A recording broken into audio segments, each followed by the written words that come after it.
Hi, I'm Xiao Zhong, a bioinformatician at the University of Western Australia. When I first saw the hackathon a few days ago, my motivation was pretty simple. I thought, maybe I'll get accepted and have free access to Claude for a month. Why not? But a few seconds later, I asked myself a different question. What if I really used Claude for biological research and took full advantage of it?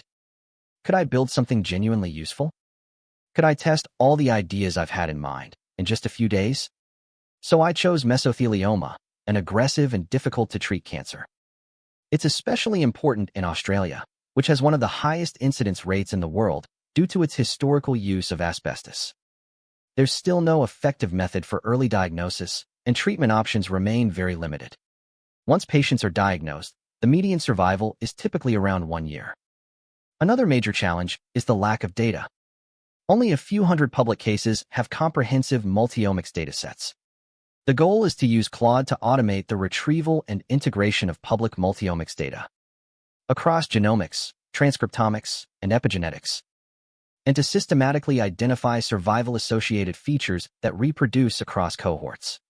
I started with the open-access Mesomics study, the most comprehensive multi-omics dataset for mesothelioma.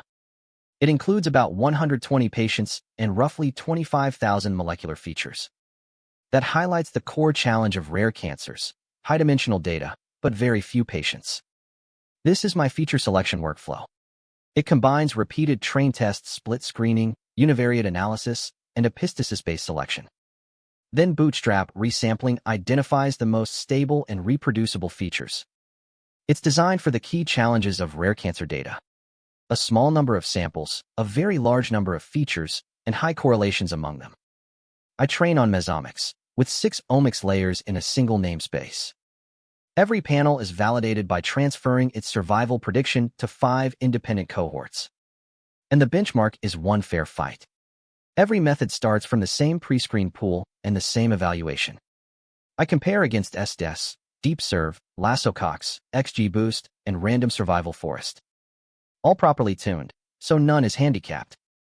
The in-house panel generalizes best across cohorts. A C-index around 0.67 on the surrogate and 0.72 transferring to TCGA. At 120 patients, the confidence intervals overlap, so it's best generalizing, not a separated win. Biologically, the signal sits largely outside the canonical BAP1 and F2 and TP53 drivers. Many top features map to immune compartments. Internal cross-validation was optimistic and disagreed with cross-cohort transfer, which is exactly why transfer is the primary endpoint.